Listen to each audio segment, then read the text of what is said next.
श्री अनंत विभूषित श्री सद्गुरु चरण कमल जगत की अधिष्ठात्री देवी माँ जगदम्बा, सूक्ष्म जगत में विराजमान देवगण, दृश्य अदृश्य रूप में विराजमान संत समाज, माताएं बहनें तथा लाडली बेटियां, युवान भाई, मेरे पूज्य बुजुर्ग और भी ज्ञात अज्ञात समस्त श्रोता समाज, छवि भक्ति यूट्यूब चैनल के माध्यम से जुड़े हुए सभी श्रोतागण, सभी को भगवत भाव से व्यासपीठ की ओर से जय श्री राधे, राम राम, श्री शिवाय नमस्तुभ्यं। आपकी कॉलोनी नेहरू पार्क में चल रही भगवान शंकर की प्रत्यक्ष मूर्ति मृत्युंजय महादेव परिवार के तत्वाधान में, जिसका आज चतुर्थ दिवस यानी चौथा दिन है, तो आइए अपने मन को महादेव चरणों में लगा करके वाणी को पवित्र करते हुए भगवान नाम के सहारे से कथा में प्रवेश करना है। सभी को हमारे साथ में बड़े ही भाव से ताली बजाते हुए कीर्तन का गान करना है। भगत हो तो ऐसे, सत्य बात है, मन गदगद हो जाता है। तो पूरे 4 घंटे गाना करते रहो, किसी को कुछ मिले ही नहीं उस कथा से, तो फायदा क्या है। कल की कथा में बड़ी सुंदर सूत जी ने सौनकादि ऋषियों को भस्मी का महात्म्य बताया, जिसमें मार्कंडे ऋषि की कथा आई। महादेव ने कहा यमराज से तुझे दिखता नहीं है कि इसकी मस्तक पर भस्मी का त्रिपुंड लगा हुआ है। अब जो तुमने किया वो ठीक है, लेकिन भविष्य में ध्यान रखना कि अगर किसी भक्त के मस्तक पर अगर त्रिपुंड लगा हुआ है भस्मी का, तो उसके सपने में भी मत पहुंच जाना। इसलिए त्रिपुंड भस्मी का सबको लगाना चाहिए। बहुत से लोगों के मन में भ्रांति होती है, क्या माताएं त्रिपुंड लगा सकते हैं? पुरुष तो त्रिपुंड तो समझते हो? नहीं समझते। जो भोलेनाथ के मस्तक पर लगा हुआ है आड़ा तिलक, क्या उसे माताएं लगा सकती हैं क्या? इस बात को मैंने शिव महापुराण ही कहते हैं। भोलेनाथ के सामने भोलेनाथ ने कहा कि बिल्कुल माताएं भी त्रिपुंड धारण कर सकती, बिल्कुल कर सकती हैं।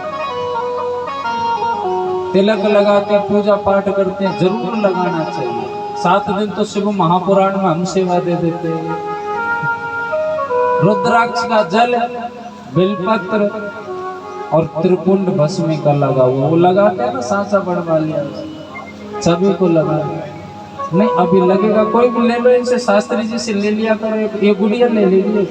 अच्छा हाँ वो लगा, ये मुझे लगता है सारा पुण्य समेट ले जाएंगे। बोलिए शंकर भगवान।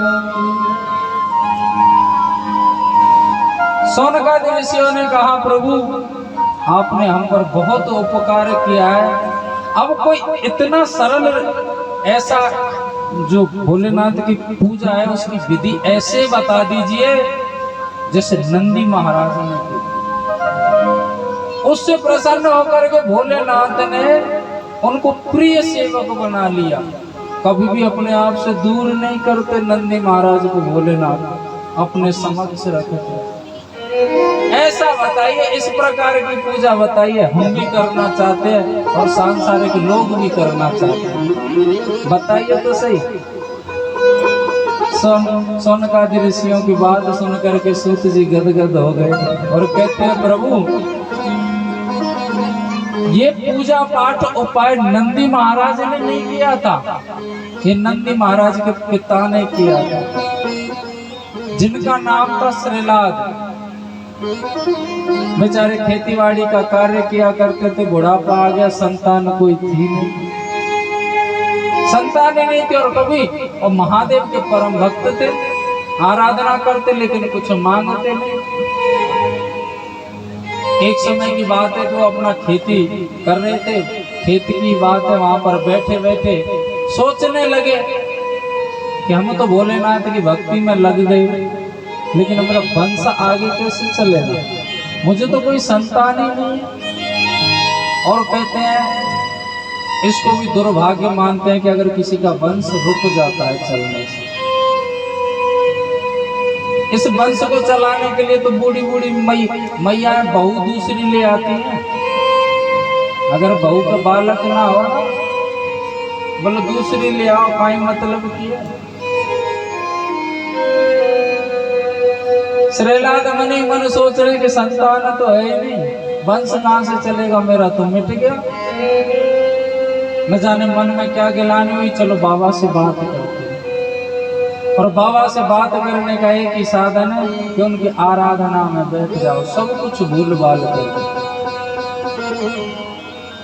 और आराधना के लिए स्थान होता है। लोग कहते हैं ना, कहीं भी भगवान का भजन कर सकते हैं, कर तो सकते हैं लेकिन मन नहीं लग सकता। आप मंदिर में आइए आराधना करने के लिए, जितनी देर करोगे ना आप आराधना, आपका मन लगेगा भटकेगा। कथा में आइए, कथा में 4 घंटे अगर आपको आनंद आ रहा है तो पता नहीं चलेगा कब निकल गए। घर पे पूजा पाठ मैया करते, बोले कौन मंदिर जाए, बूढ़ी बूढ़ी मैया करती है, आरती कर रही है, घर का भी ध्यान रखती है। ओम जय जगदीश हरे, बहुत देख जो छोरा ने मुंह तो दियो, स्वामी जय जगदीश हरे। अरे तेने सुनी ना आएगा, ऐसा पूजा पाठ किसी मतलब 2 मिनट जाओ। कहते हैं भगवान का कण कण में वास है, बिल्कुल सत्य बात है। तो फिर मंदिर क्यों जाए पूजा पाठ करने के लिए? तो भैया हवा तो सब जगह होती है, धूप में भी होती है, लेकिन आनंद आराम छाया में मिलता है।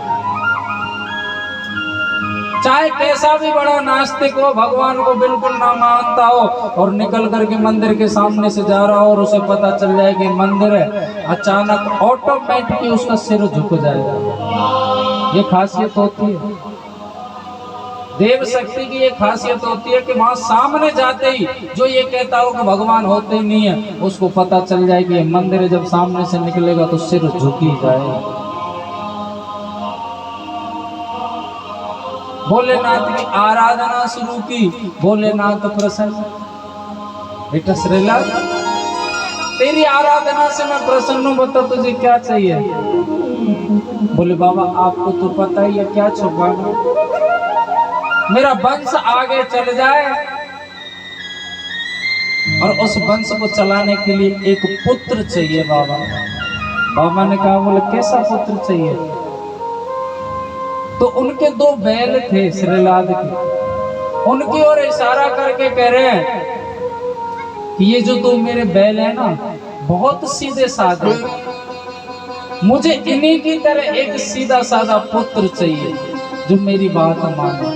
और हाँ, ऐसा पुत्र होना चाहिए जो हमेशा आपकी सेवा में रहे, आपके लिए तत्पर रहे, और उसे भी बाबा मेरा हाथ जोड़ करके निवेदन है कि कभी अपनी आंखों से दूर मत करना, प्रिय सेवक होना चाहिए आपका।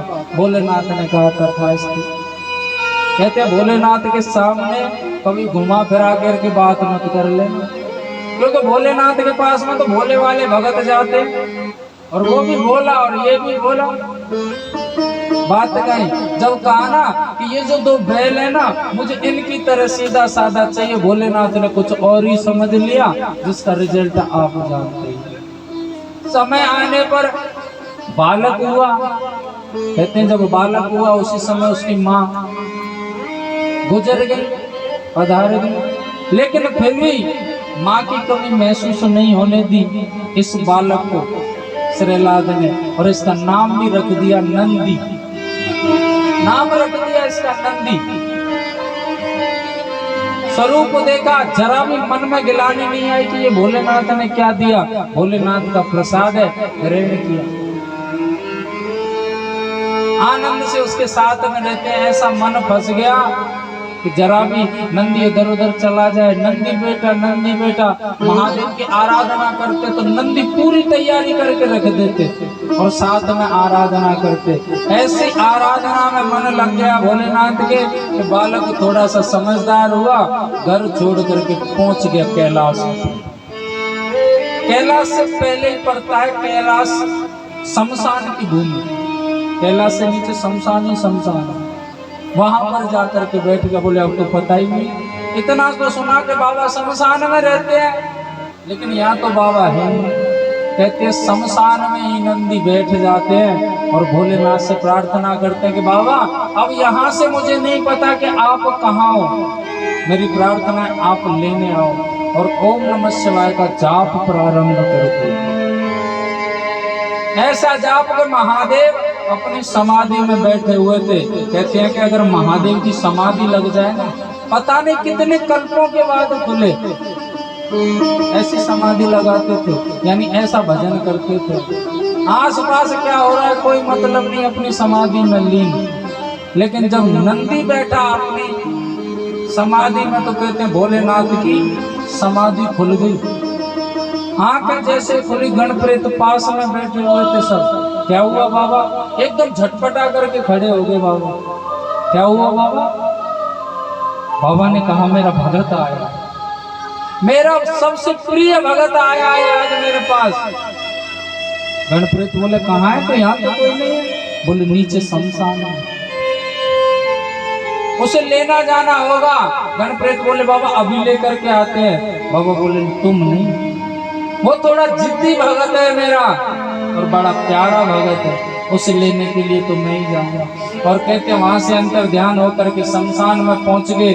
नंदी के सामने डमरू त्रिशूल लिए खड़े हैं। नंदी अपनी आराधना में आवाज लगाई, पुत्र मैं तुम्हें लेने के लिए आ गया। और जैसे आंखें खोली नंदी ने, शिव महापुराण कहती है अश्रुओं की धारा बहने लगी।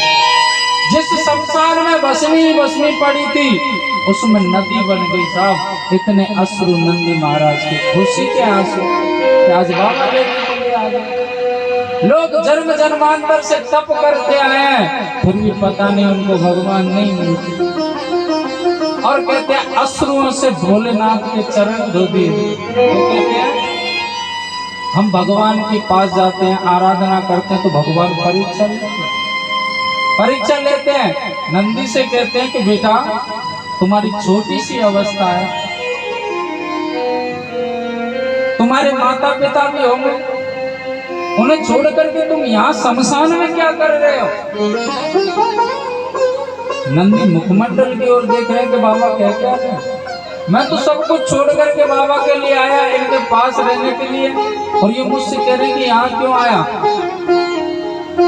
बोले बाबा मुझे आपके पास रहना है, मुझे आपके पास रहना है। बोले नहीं नहीं, आप अपने माता पिता के पास रहिए, जाइए यहाँ से।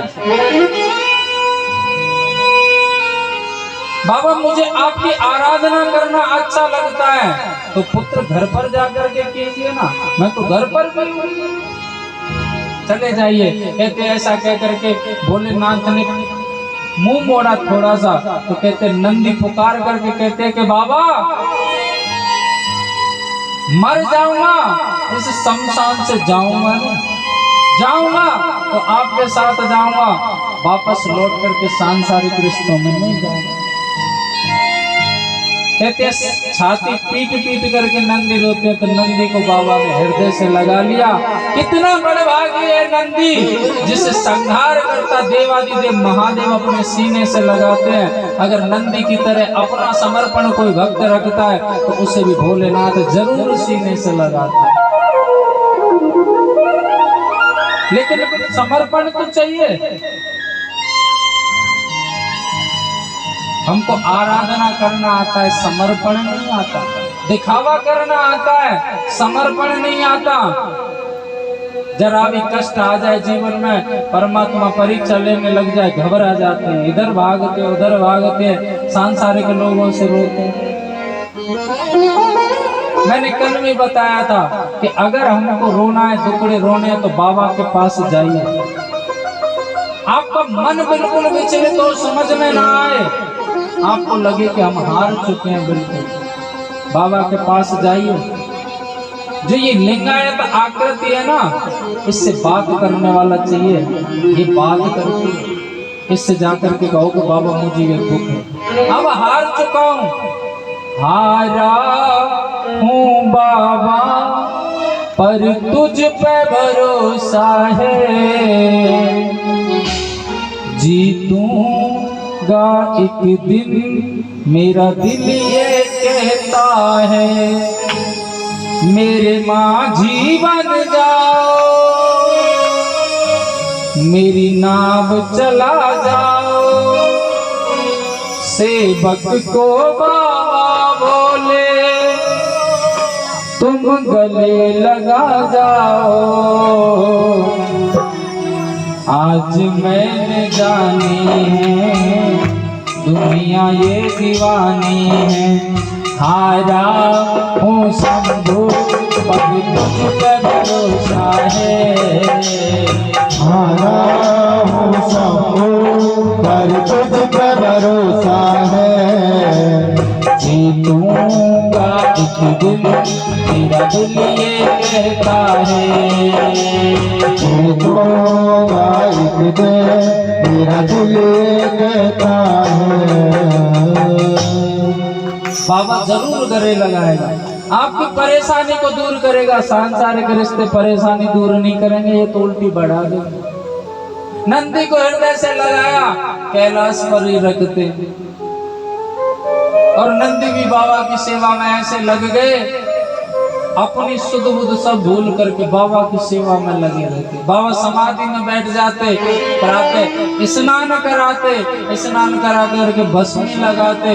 उनकी कहने का मतलब है पूजा पाठ इत्यादि सब में उसी में पूरा दिन और रात व्यतीत होती। नंदी के और सामने बैठ जाते। नंदी कभी सोते नहीं थे, बाबा को निहारते रहते थे और मन ही मन सोचते थे कि बाबा तुमने बड़ा उपकार किया है, आपने मुझ पर बड़ा उपकार किया है, मैं बड़ा बड़भागी हूँ। नहीं, लोग तरसते हैं बाबा की सेवा के लिए। कुछ समय निकला तो कहते हैं नंदी के जो पिता है ना श्रीलाल, बाबा को कोस रहे हैं। किस लिए कोस रहे हैं कि बाबा आपने ये अच्छा नहीं किया मेरे साथ, मेरे संतान नहीं थी, संतान दे दी, लेकिन क्या फायदा, संतान दे करके अपने पास बुला लिया। मैंने संतान मांगी थी वंश वृद्धि के लिए, सोचा विवाह करूंगा, हर किसी की कामना होती है कि नाती पोते घर में हो, अच्छा लगता है। लेकिन ये क्या, वो तो थोड़ा समझदार हुआ, अपने पास बुला लिया, अच्छा नहीं किया। उस दिन श्रीलाल कहते हैं कि आज बाबा को यही नहीं पुकारेंगे, कैलाश जाकर के शिकायत करेंगे।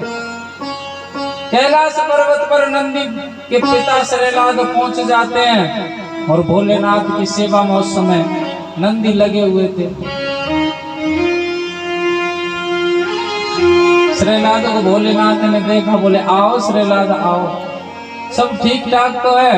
बाबा को प्रणाम किया, बोले कहा क्या खाक ठीक ठाक है बाबा, परेशानी एक समस्या मिटाने के लिए आपसे कहा था, पुत्र मांगा तो पुत्र मैंने दिया तो सही, किस काम का दिया, तो किस काम का, अपने पास बुला लिया। अरे मैंने वंश वृद्धि के लिए मांगा, मेरा वंश आगे चल जाए।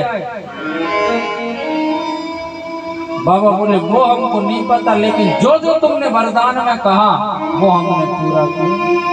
आपने कहा था कि आपका परम भक्त होना चाहिए, आप उसे अपनी शरण में रखना, आप उसे कभी दूर मत करना। मैंने कौन सा गलत कर दिया, जो आपने कहा वही तो मैंने दिया। श्रीनाथ बोला बाबा गलती होगी, मेरा मतलब वो नहीं था, मेरा मतलब था कि आपका भक्त रहता, मेरी जो इच्छा है उसकी पूर्ति करता, उसके बाद में संन्यास लेकर के आपके पास आ जाता। तो तुम चाहते क्या हो? मैं सिर्फ इतना ही चाहता हूं कि मेरा वंश चल जाए, इसलिए मेरा पुत्र मुझे मेरे साथ भेजिए। कहते हैं बाबा की आंखों से आंसू गिरने वाले थे, लेकिन बाबा ने रोक ली। जितना नंदी प्रेम करता था, जितना भक्त भगवान को प्रेम करता है, उससे कई गुना बाबा करते हैं, भगवान करते हैं भक्त को प्रेम।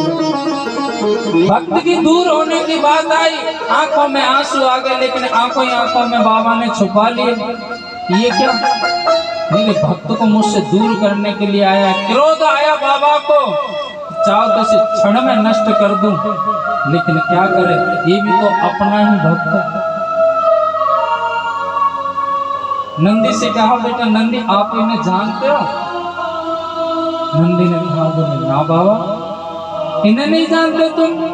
अरे जिन्होंने आपको जन्म दिया, जिनकी वजह से आप इस संसार में आए, ये आपके पिताजी हैं। नंदी गौर से देखता, फिर बाबा की ओर देखता। क्या हुआ नंदी, नहीं पहचान आया? बोले बाबा, मेरे तो माता पिता सब आप हैं, मैं किसी पिता को नहीं जानता आपके अलावा। और ये सब बताते कि नंदी सब कुछ भूल चुका था, बाबा की शरणागत होकर, मैं नहीं जानता। बेटा नंदी, तू समझ नहीं रहा है बात को।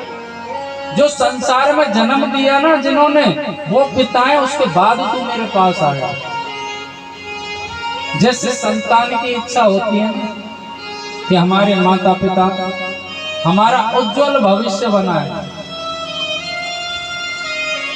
ऐसे माता पिता की भी संतान की कामना, यानी माता पिता की भी इच्छा होती है कि संतान भी हमारी अधूरी इच्छाओं की पूर्ति करे, बुढ़ापे में हमारा सहारा बने। आप उनके पुत्र हो, इन्होंने अपना फर्ज पूरा किया और आप अपने फर्ज से विमुख हो गए, इसलिए तुमको जाना चाहिए नंदी, ये तुम्हारे पिता हैं, इनकी जो इच्छा है उसे पूरी करके आओ, जाओ। कहते आंखें बंद कर करके ये बात बोली भोलेनाथ ने, कहीं आंखों से आंसू ना झलक जाए, क्योंकि वो जानते थे कि ये नंदी जाएगा, मैं इससे जाने के लिए कहूंगा तो ये जाएगा नहीं, इसलिए अपनी आंखें बंद करके कहते हैं। लेकिन नंदी सन्मुख बैठे हैं और आंखों से टप टप आंसू गिरने लगे। जाइए अपने पिता के साथ में।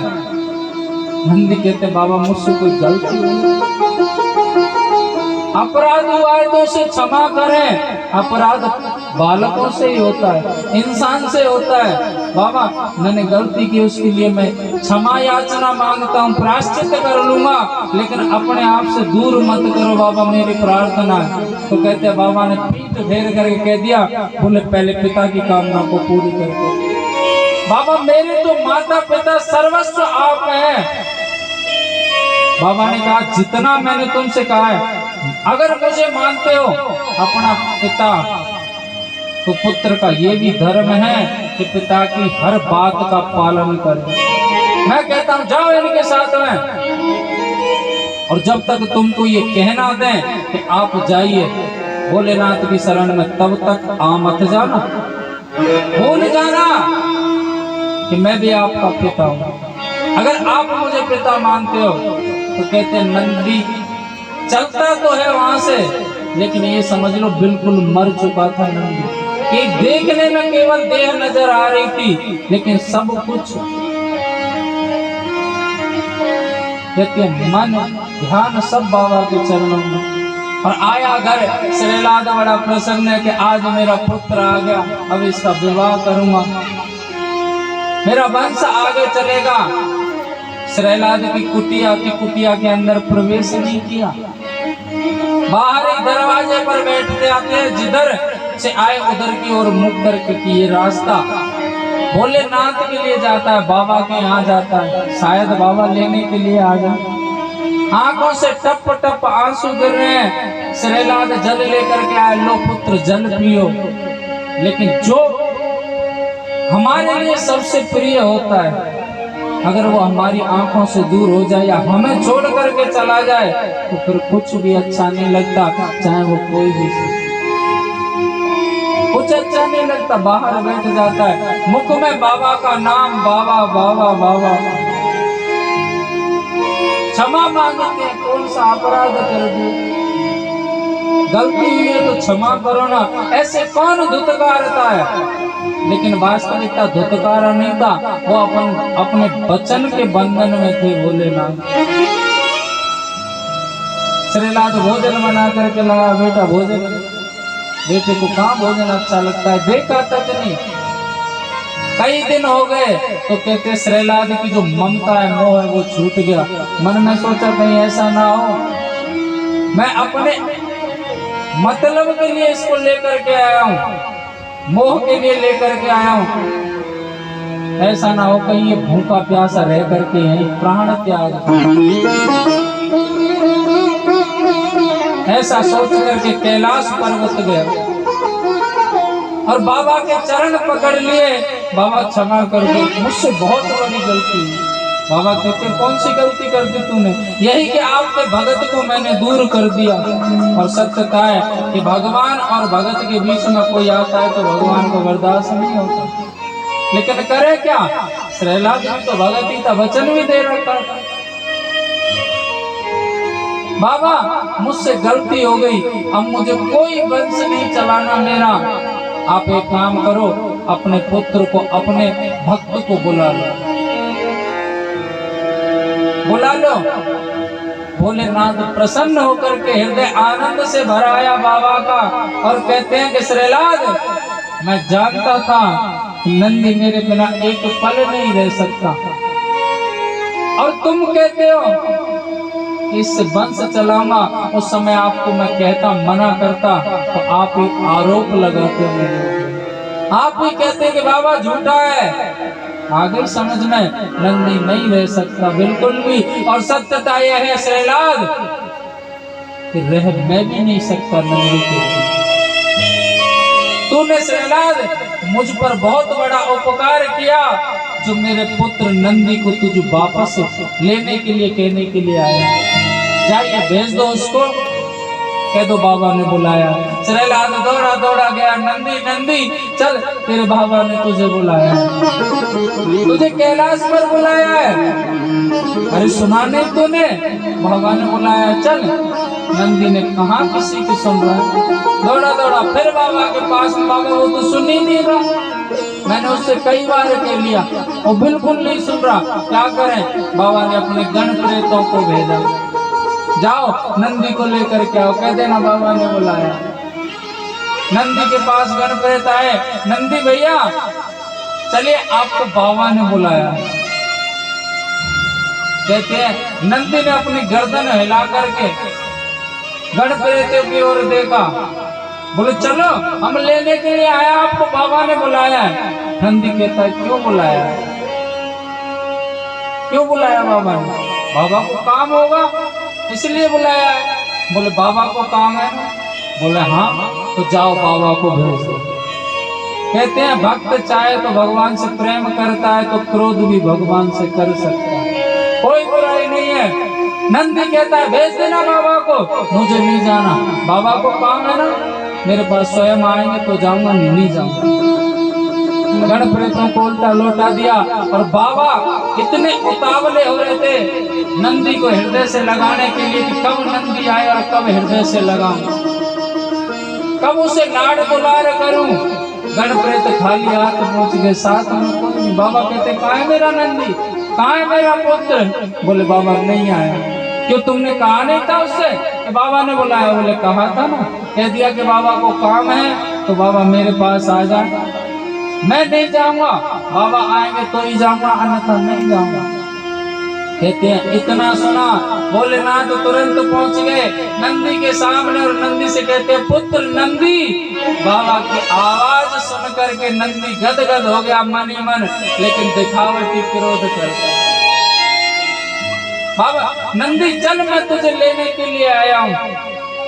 अरे तूने सुना नहीं, मैं तुझे लेने के लिए आया हूँ।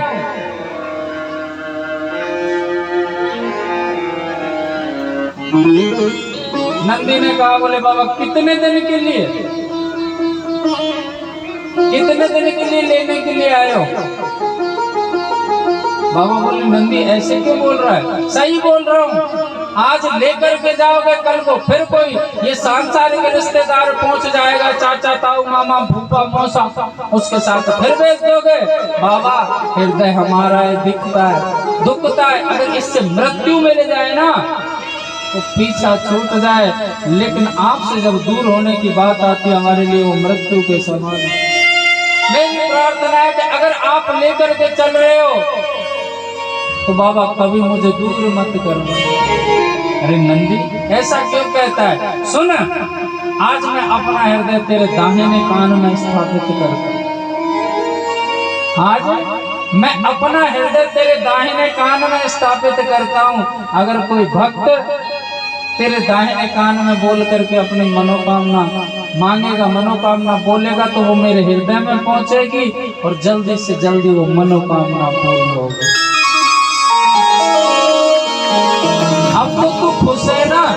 चल। नंदी बोलता है क्यों चलो? अरे मैंने तेरे दाहिने कान में अपना हृदय स्थापित कर दिया, फिर भी तू कह रहा है कि क्यों चलूं? बोले मेरा फायदा क्या है इसमें? नंदी बाबा कहते हैं कि मेरा फायदा क्या है? क्यों? तुमने हृदय स्थापित किया मेरे कान में अपने भक्तों की बात सुनने के लिए, अपने भक्तों की मनोकामना सुनने के लिए। मेरे लिए तो परेशानी और बढ़ा दी तुमने। कौन सी परेशानी बढ़ा दी? वैसे तो मुझे आराम होता नहीं है, कभी समय नहीं मिलता। बाई दी चांस अगर मेरा मन करे कि थोड़ा सा आराम कर लूं, विश्राम कर लूं और मेरी आंख लग जाए। तुम्हारा तो घर के दरवाजे ऐसे खुले रहते हैं भक्तों के लिए 24 घंटे कि कभी भी आ जा सकता है। भोलेनाथ के दरवाजे कभी बंद नहीं होते, कभी भी भक्त चाहे आ जा सकता है। और माना कि मुझे नींद आ रही हो और मैं सो रहा हूँ और आकर के भगत तुम्हारा मेरे दाहिने कान में घुसुड़ पुसुड़ करे तो किसको नींद आएगी? परेशानी और बढ़ा दिया। तो नंदी तू चाहता क्या है वो बता। मुझे बाबा आप वचन दे दो कि चाहे कोई भी कैसा भी रिश्तेदार पहुंच जाए, आप मुझे अपनी आंखों से दूर कभी नहीं करोगे, कभी भी दूर नहीं करोगे। बाबा ने कहा चल ठीक है, फिर तो तू प्रसन्न हो जाएगा ना? बोले हाँ। बोले तथास्तु, मैं तुझे कभी भी दूर नहीं करूंगा। आज से तू मेरा प्रिय सेवक रहेगा। तू अपनी मर्जी से जाना चाहेगा चला जा, लेकिन आंखों से मैं तुझे कभी दूर नहीं कहूंगा, जाने के लिए नहीं कहूंगा। नंदी मन ही मन प्रसन्न हुए और एकदम खड़े होकर के कहते अब चलो बाबा। और नंदी जैसे चलने के लिए होते हैं, बाबा चलने के लिए होते हैं, नंदी को न जाने क्या ध्यान आया और हाथ जोड़ करके बाबा एक इच्छा और पूरी कर दो। बता, मेरी इच्छा यह है कि आज के बाद आप पैदल पैदल ना चले, मेरे ऊपर बैठ करके चले। भोलेनाथ ने कहा कि ठीक है नंदी, ये भी तेरी इच्छा पूरी होगी। उस दिन से भोलेनाथ ने नंदी महाराज को अपनी सवारी बना लिया। ओ बाबा नंदी के असवार